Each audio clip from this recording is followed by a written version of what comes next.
మండలం మన్నేవాడ్ జలాల్పూర్ గ్రామంలో కాంగ్రెస్ పార్టీ సర్పంచ్ చిట్యాల యాదమ్మ ఉంగరం గుర్తుకు ఓటు వేసి గెలిపించాలని కాంగ్రెస్ పార్టీ నాయకులు ఇంటింటి ప్రచారం నిర్వహించారు. కాంగ్రెస్ పార్టీ ఎన్నికలకు ముందు ఇచ్చిన హామీల మేరకు నిరుపేదలకు డబుల్ బెడ్రూమ్ ఇల్లు, ఉచిత బస్సు, ఉచిత విద్యుత్ సరఫరా చేస్తుందని, రాబో రోజుల్లో మరిన్ని సంక్షేమ పథకాలు అభివృద్ధి చేస్తామని పేర్కొన్నారు.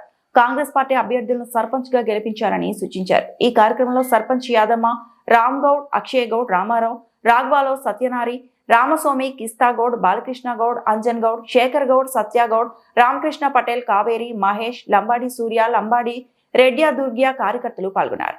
అందుగురించి ఆయన స్ఫూర్తిగా మా మధ్య లేనందుకు చాలా బాధగా ఉంది. అదే ఆశయంతో గ్రామస్తులందరి సహకారంతో ఈసారి విజయ భరిలో వాళ్ళ నుంచి ఆయన భార్య చిట్యాల యాదమ్మను బరిలోకి దింపి ఆమె భారీ మెజార్టీతో గెలిపిస్తామని నమ్మకం ఉంది. భారీ మెజార్టీతో గెలిపిస్తాం.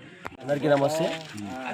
నా పేరు చిట్యాల అక్షయ్ గౌడ్, మా నాన్న చిట్యాల రామగౌడ్, చిట్యాల యాదమ్మ మా అమ్మ సర్పంచ్ అభ్యర్థిగా ఈసారి నిలబెట్టడం జరిగింది. మాది జలాల్పూర్ గ్రామం, ఎల్లుర్తి మండల్, మెదక్ డిస్టిక్. ఈసారి మా నాన్నగారి ఆశయం కోసం ఖచ్చితంగా మేము సర్పంచ్గా పోటీ చేసి గెలవాలని కోరుకుంటున్నాము.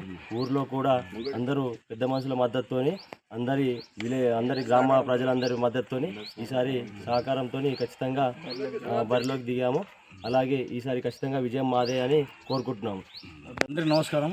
రామగుని ఆశయం తీరాలంటే మేము పోటీ చేయాలని బాగా చేస్తున్నాము. ఇంతకుముందు మేము చేయంగా ఆయన ఓడిపోయిన 2-3 ఓట్లు ఓడిపోయాడు. ఇప్పుడు ఈసారి గెలవాలని బాగా ప్రయత్నం చేస్తున్నాం. మేము పక్క 100% గెలుస్తాం. ఇప్పటికే మాకు ఆధిక్యం వస్తుంది, పక్క గెలుస్తాం. చానేళ్ళ నుంచి కాంగ్రెస్ తరఫున కష్టపడ్డాడు. ఇప్పుడు పైన కాంగ్రెస్ ప్రభుత్వం ఉన్నది కాబట్టి కాంగ్రెస్కు అనుకూలంగా ఉన్న క్యాండిడేట్ని పెట్టినాము సర్పంచ్గా. ఒకవేళ ఈయన సర్పంచ్ గెలిచినట్టయితే ఇండ్లు కానీ ప్రతి ఒక్కటి అభివృద్ధి జరుగుతుందని మేము ఆశిస్తున్నాము. కాంగ్రెస్కు అనుబంధంగా ఈయన యాదమ్మ, చిటాల యాదమ్మ రామగౌడు వారిని పెట్టినాము సర్పంచ్గా.